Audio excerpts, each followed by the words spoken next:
السلام علیکم سامعین، welcome to my channel voice of Mona. ہماری آج کی کہانی کا نام ہے تلاش۔ صنوبر کی ماں نے دوسری شادی کر رکھی تھی۔ صنوبر پہلی شادی میں سے تھی۔ صنوبر کو کسی نے بتا دیا کہ یہ تمہارا باپ نہیں ہے۔ صنوبر نے سیدھا جا کر ماں سے پوچھ لیا۔ اس نے ڈانٹ ڈپٹ کے بٹھا دیا کہ خاموش رہو۔ صنوبر کا سوتیلا باپ صنوبر کو ایک آنکھ نہیں پاتا تھا۔ اس نے اپنے ماموں سے پوچھا۔ وہ بولے، بیٹا دفع کرو، کیا کرو گی؟ تمہارا باپ مر چکا ہے۔ لیکن وہ نہ مانی۔ ماموں نے کہا، تمہاری ماں کی ناراضگی مول نہیں لے سکتا، لہٰذا یہ بھول جاؤ یا ماں سے خود پوچھ لو۔ پھر صنوبر ماں کی طرف خود ہی جاتی، بار بار پوچھتی۔ وہ بہت ضدی تھی اور ماں ہر بار انکار کر دیتی۔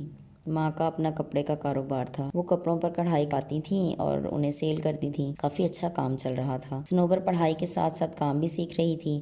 ان کا اپنا بہت بڑا کارخانہ تھا۔ صنوبر کی ماں نے سمجھایا کہ بیٹا میں ہی تیری ماں ہوں اور باپ بھی میں ہی ہوں، تم فکر نہیں کرو۔ صنوبر کا دل کسی طرح بھی بہل نہیں رہا تھا۔ وہ باپ کو دیکھنا چاہتی تھی، اس کے دل میں تڑپ تھی۔ وہ ہر حال میں اپنے سگے باپ کو ملنا چاہتی تھی، لیکن اس کی ماں نے اسے کسی صورت نہیں بتانا چاہتی تھی۔ اصل میں وہ اکلوتی تھی اور وہ اسے کھونا نہیں چاہتی تھی۔ شاید ماں اس وجہ سے اسے ددیال سے نہیں ملاتی تھی۔ پھر صنوبر کو ماں گھمانے پھرانے لے جاتی، اس کی ہر خواہش پوری کرتی۔ پھر بھی صنوبر کا دل باپ کے لیے بے چین رہتا تھا۔ صنوبر نے خالہ سے بات کی تو اس نے بتایا کہ تم جان کر اور زیادہ تکلیف میں آ جاؤ گی۔ تمہارا باپ کوئی اچھا انسان نہیں تھا۔ ہماری بہن نے بہت دکھ دیکھے ہیں، تم مزید تکلیف نہ دو۔ صنوبر رونے لگی۔ اتنے میں ماں آ گئی۔ صنوبر کو روتا دیکھ کر تڑپ گئی۔ کیا ہوا تمہیں؟ وہ بہن کو گھورنے لگی۔ تم نے کیا کہا ہے اس کو؟ صنوبر جھٹ سے بول پڑی، کچھ نہیں خالہ نے کچھ نہیں کہا۔ وقت گزرتا گیا۔ ایک دن پھر خالہ ملی تو صنوبر نے کہا، خالہ مجھے بتا دو۔ خالہ نے کہا، صنوبر تمہارے ابو نے ہمارے ساتھ بہت بڑا ظلم کیا ہے۔ پھر وہ صنوبر کو بتانے لگی کہ تم ہونے والی تھی ہماری سب سے چھوٹی بہن، تمہاری سب سے چھوٹی خالہ، اس کا نام بھی اب گھر میں کوئی نہیں لیتا۔ صنوبر کو بھی آج پہلی مرتبہ پتہ لگا تھا۔ تمہاری امی کو سنبھالنے کے لیے وہ تمہارے گھر آئی ہوئی تھی۔ تمہارے ابو کی نیت اس پر خراب تھی، ہمیں پتہ ہی نہیں چلا۔ وہ بھی بہکاوے میں آ گئی۔ جس دن تم ہوئی اسی دن ان کی بات شروع ہو گئی تھی۔ تم ابھی 1 مہینے کی بھی نہیں ہوئی تھی کہ وہ دونوں بھاگ گئے۔ بہت ڈھونڈا لیکن نہیں ملے۔ پھر تمہارے باپ نے تمہاری امی کو طلاق بھیج دی۔ پھر تمہاری امی نے خود کو اور تم کو سنبھالا۔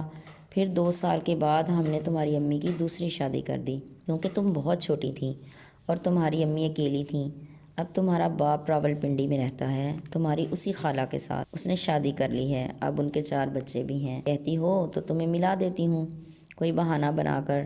صنوبر زاروں قطار رو رہی تھی۔ خالہ نے اسے گلے سے لگایا، تسلی دی۔ وہ کہنے لگی، خالہ ابو نے ہمارے ساتھ ایسے کیوں کیا؟ وہ بولی، بیٹا جب انسان کی آنکھوں پر ہرس اور لالچ کی پٹی بن جاتی ہے تو وہ رشتوں کا تقدس بھی بھول جاتے ہیں۔ ایسے ہی وہ بھی بھول گیا۔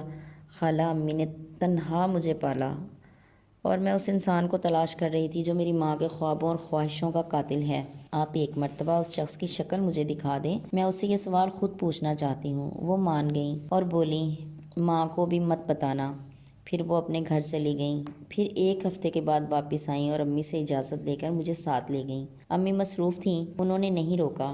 ہم دوپہر میں راولپنڈی پہنچے۔ جب باپ کے گھر پہنچی، خالہ ملی۔ انہوں نے بہت پیار کیا اور رونے لگی اور بولی کہ بیٹا مجھے معاف کر دو، میں بھی تمہاری ماں کی خوشیوں کی قاتل ہوں۔ شام کو ابو گھر آ گئے۔ انہیں میرا پتہ چلا تو وہ خوش ہوتے ہوئے مجھے ملے۔ میں خاموشی سے سب دیکھ رہی تھی۔ وہ بولے، صنوبر بہت اچھا کیا تم خود آ گئیں، اب ادھر ہی رہو۔ صنوبر ایک دم بھڑک اٹھی اور بولی، آپ خود تو میری ماں کو چھوڑ آئے، اب میں بھی چھوڑ دوں؟ وہ مجھے تکلیفیں سہ کے پال رہی تھیں۔ آپ ان کے ساتھ خوش تھے، میں آپ کی بیٹی نہیں ہوں، آپ اچھے انسان نہیں ہیں۔ میری امی کے ساتھ ساتھ میری نانی کو بھی آپ نے کسی کو منہ دکھانے کے قابل نہیں چھوڑا۔ پھر صنوبر نے خالہ سے کہا، چلو واپس چلتے ہیں۔ شام کو وہ گھر تھیں۔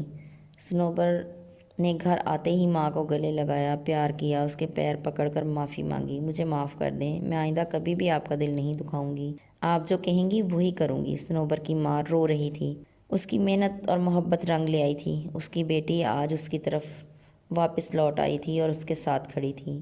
جیتے رہیے، خوش رہیے۔ ملتے ہیں اگلی کہانی کے ساتھ۔